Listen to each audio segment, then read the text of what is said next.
Halo saudara, dari Arlington, Virginia, saya Helmi Yohanes dan tim VOA kembali hadir dengan serangkaian berita Amerika Serikat dalam segmen Sapa Dunia. Saudara, mantan Presiden Donald Trump bersiap menghadapi tuntutan hukum menyusul dakwaan pidana yang belum pernah terjadi sebelumnya dari Kejaksaan Wilayah Manhattan di New York. Isi tuntutan terhadap Trump masih tertutup hingga hari Selasa saat ia akan menghadapi dakwaan di Pengadilan Pidana Manhattan. Tapi menurut sumber yang mengungkapkan kepada jaringan televisi ABC News, Trump akan didakwa dengan sekitar 20-an tuntutan termasuk tindak pidana berat. Dakwaan tampaknya didasarkan pada pembayaran $130.000 kepada aktris dewasa Stormy Daniels pada masa kampanye Pilpres 2016. Daniels mengatakan ia dan Trump berselingkuh, tapi Trump membantahnya.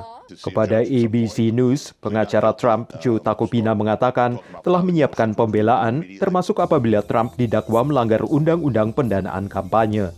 Trump mendesak para petinggi Partai Republik untuk mendukungnya. Dan salah satu potensi pesaingnya dalam Pilpres, Gubernur Florida Ron DeSantis membelanya dengan menuduh kepala Kejaksaan Wilayah Manhattan berupaya mengubah dakwaan dari tindak pidana ringan menjadi berat, dan itu pertanda hukum telah dipersenjatai untuk tujuan politik.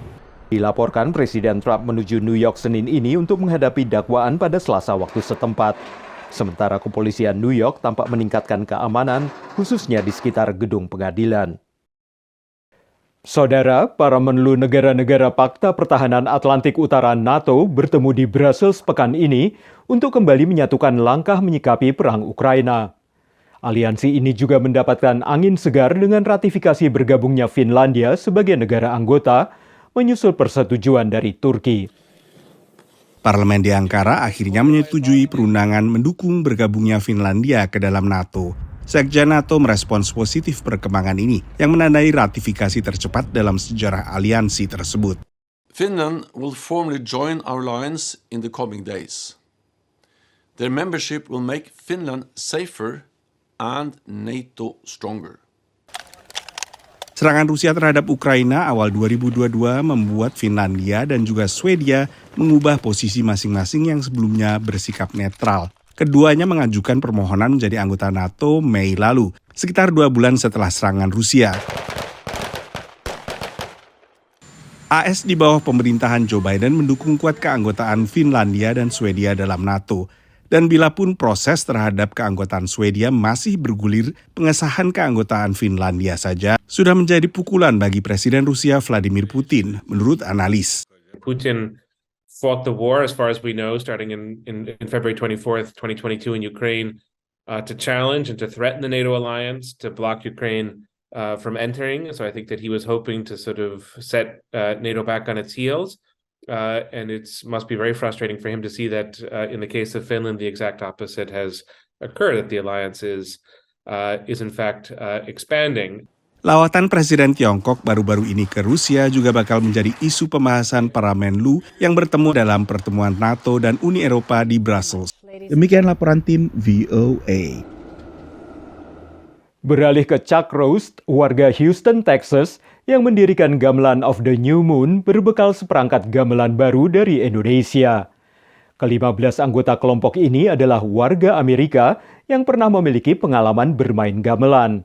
Dan mereka tampil dengan materi khas yang meski condong membawakan musik langgam Jawa, tapi juga memadukannya dengan musik gamelan Bali.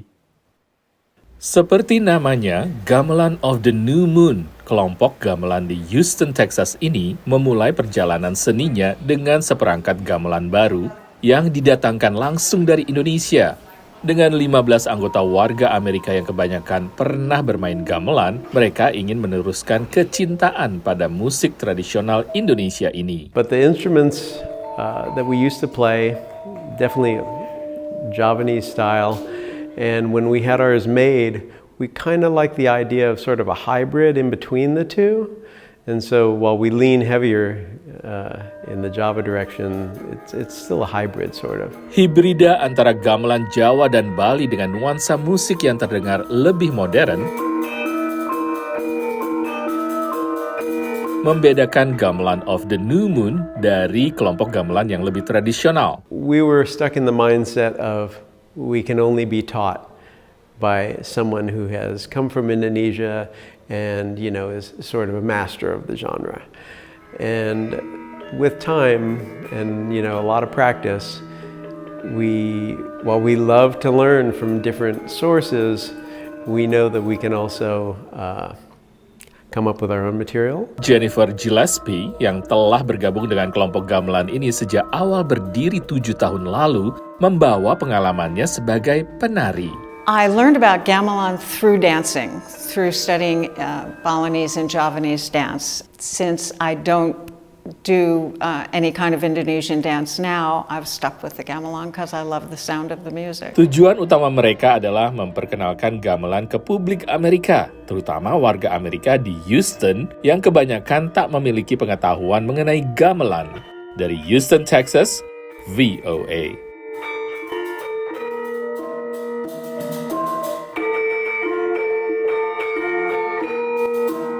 Kini kita tengok Ayesha Suban, warga diaspora Afghanistan di Sacramento, California, yang merintis Era Trend Store, toko online yang menawarkan balon dekorasi dan hiasan lain bertema perayaan Hari Besar Islam. Misi toko ini adalah agar anak-anak Muslim mendapatkan kegembiraan pada bulan Ramadan di Amerika. Dan ini disambut para orang tua, termasuk warga diaspora Indonesia.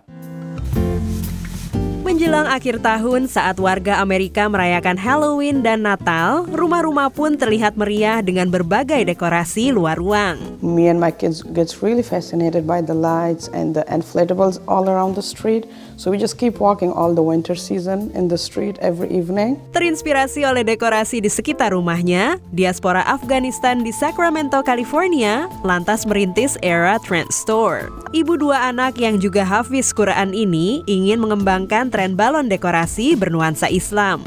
The reason I start this business is for my kids because as I feel their excitement to have these inflatables or any lights decoration they like, I'm sure like there are other parents too who feel the same for their children. Most of our Muslim community just want to keep their identity hidden and don't celebrate like the way it should be or they want to. Ide Ayesha ini sejalan dengan Ake Pangestuti, diaspora Indonesia di San Ramon, California. Memberi pengalaman yang indah gitu ya untuk anak-anak kami di rumah.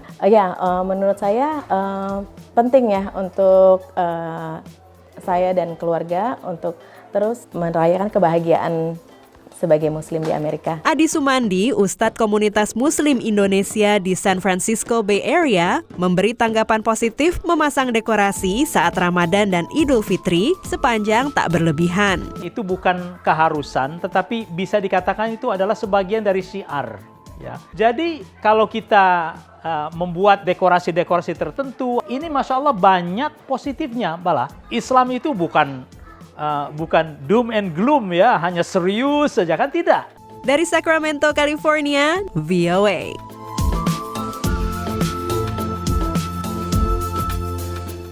Saudara, kami akan kembali dengan Sapa Dunia Senin depan. Terima kasih atas perhatian Anda. Dari Arlington, Virginia, saya Helmi Yohanes dan tim VOA.